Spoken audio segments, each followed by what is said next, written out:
Hey everybody, good Friday morning. It's First Warn Storm Team Chief Meteorologist Brad Panovich. Well, here's the latest on our system. The good news is this system is not going to be a huge impact on the Charlotte area, but as you go to the north, there's going to be a little bit more of an icy mix. This system is really being pushed to the north, and for our area, the only real issue to watch for is not a lot of snow. It's really ice. Ice is going to be our biggest concern, so let me really hit home on that detail here. And I'll show you the system right now. Here it is. Here's the wide view. And you can see the storm system developing now across West Texas and Oklahoma. And I put the watches and advisories and warnings. Now, these are all winter weather watches and warnings. So the pink is the winter storm warning you can see from St. Louis up to Indianapolis to Cincinnati. The pink are winter weather advisories. Now, as we get closer to our area, you can see some counties are under a winter storm watch. Those counties in North Carolina include Watauga County, Ashe County, Allegheny County, up there towards Wilkes County, and then heading up towards the county line just north of Mount Airy there. So you're basically going the area southwestern part of Virginia into northwestern North Carolina. Now, it doesn't mean there isn't going to be other winter weather. The confidence in what's going on here is still a little questionable. There could be a winter storm watch, or it could just go automatically upgrade to a winter weather advisory. And I should emphasize, a winter weather advisory is an upgrade from a watch. A watch is the bottom here, an advisory is here, and then a warning is up here. So the difference between an advisory and a warning is just the amount of stuff, winter precipitation, that is expected to fall. So let's take a look how this thing unfolds. I'll kind of turn some of this stuff off and we can show you how the model is kind of showing this unfolding with the timeline and what I expect to happen. So the first thing we'll start with is the kind of setup, the temperatures. Now what I'm going to put on here is I'm going to put the temperatures and the sea surface pressures, which basically shows me where the highs and lows are. So you can see we've got high pressure building to the north and it's been pumping in this cold air. We had the coldest morning this morning that we have seen since around Christmas time. So it's been a while. Now, not only is the air really cold, you can see even with the sun up now, we're barely cracking the 30s in some locations, but this air is incredibly dry. Let me flip this over to dew points. Now, the reason dry air is important, a couple reasons, frankly. As this moisture moves in from the west, some of it is going to get eaten up, we like to call it, because the air is so dry at the surface, the precipitation falls, and it's like falling into a dry sponge. It soaks that moisture up. But there's a side effect to this soaking up the moisture. It's called evaporative cooling. Your body sweats to cool your body off. Cooling towers work at nuclear power plants. Cooling towers work to cool servers and other electronics. And that cooling effect will actually cause the air to get colder. So when the first moisture goes in, nothing reaches the ground, but the air will actually get colder and colder until the atmosphere gets saturated enough that the precipitation can fall and hit the ground. So twofold thing, it dries up some of the moisture, but it also causes things to get colder. Now typically it gets colder at the surface, and when this happens we always worry about a little bit of ice, and that's the biggest concern I have for this system. So let me show you how this thing unfolds. We're going to switch maps here just because I like the way this illustrates it a little bit better. So we'll go through today, no worries today, and frankly most of Saturday daylight hours, no issues at all. We'll go through the overnight hours. I'm going to stop this at 7 a.m. Saturday morning. So here's 7 a.m. Saturday morning. You can see the big shield of snow, and that's why there's winter storm warnings for St. Louis to Indianapolis to Cincinnati. Makes sense. This lines up perfectly. For us, if you look closely, you could see maybe something in the mountains. But again, remember that thing about things get eaten up. Dry air is going to eat this stuff up initially. I have a tough time thinking a lot of this is reaching the ground outside of the mountains.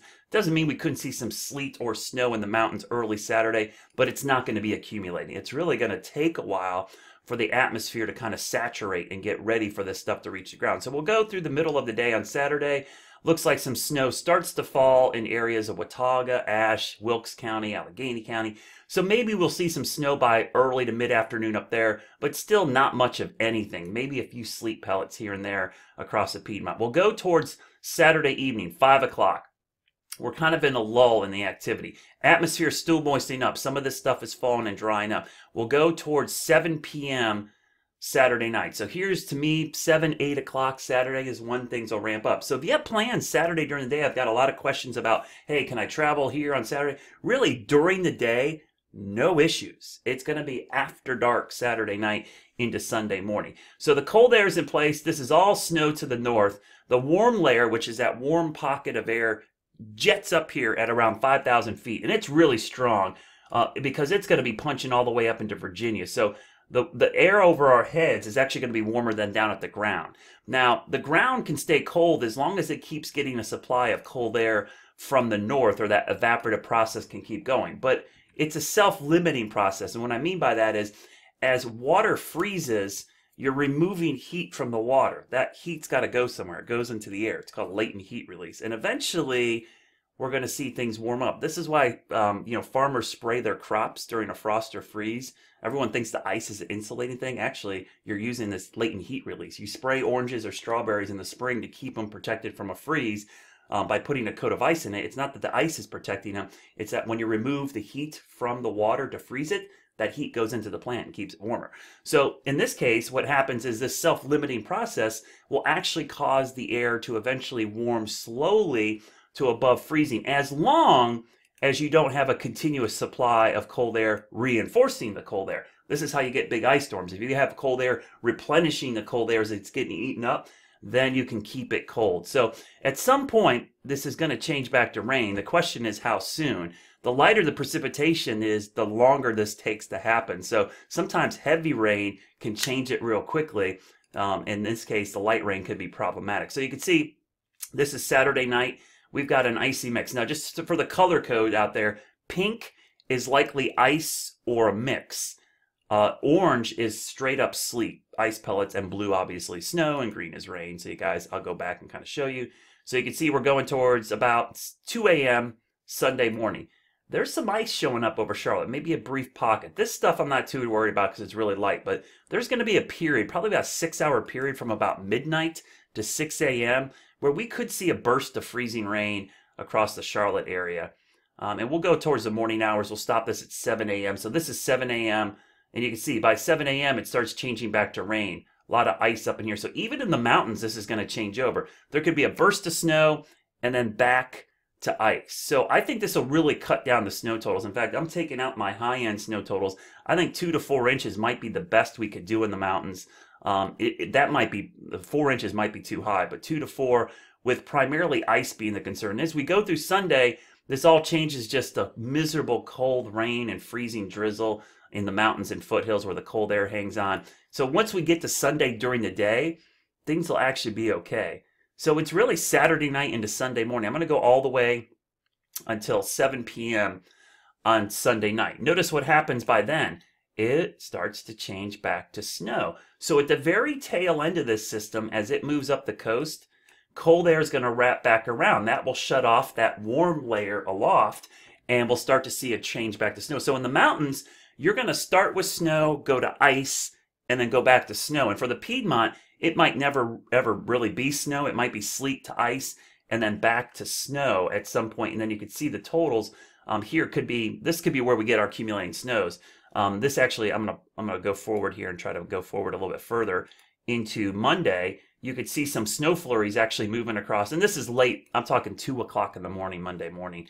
Again, no accumulation expected, but there could be some snowflakes falling in the mountains. There certainly is going to be some snow on Monday morning. The bigger concern on Monday morning will be, this stuff that falls on Sunday as freezing drizzle, likely light rain, mist, and drizzle. We could see a refreeze, so black ice could be a big issue by the time we go into Monday morning. So that would be my biggest concern going into Monday morning. Now, snowfall totals. I'm going to show you real quickly here some updated maps. I haven't had a chance to log into my system and update it, but I'll show you some totals here in a second. All right, so here's some updated snowfall maps because I haven't had a chance to update mine, but mine will look very similar. Not exactly, but this gives you kind of a rough idea of where I think the snow will fall. I'm going to put this out. So you can see it's really confined to the areas that are under the winter storm watch right now. Right up in here, maybe down to Interstate 40. 1 to 4 inches would probably be the spread somewhere in there. There could be some snowflakes or sleet, but it is not going to accumulate across Charlotte. My bigger concern is what I'm seeing in the NAM model, which is ice. Now, the NAM is probably the extreme, but I think it's something to keep a very close eye on. This is the amount of ice accumulation. And the one thing that has me a little worried is the amount of ice showing up in here. In Charlotte, we could see up to 1/10 of an inch, but it's going to be in the trees and probably not going to cause major issues. But if we see 1/4 to 1/2 an inch in this area, that would be a really big problem and something I'm keeping an eye on. And I'm looking at the sounding carefully to see how much ice actually is showing up in some of these areas. So if I drag this in here, you can see around Charlotte, the ice is, it's pretty low. It's not huge. Down in the upstate, there's some areas that get a little bit higher, which is crazy.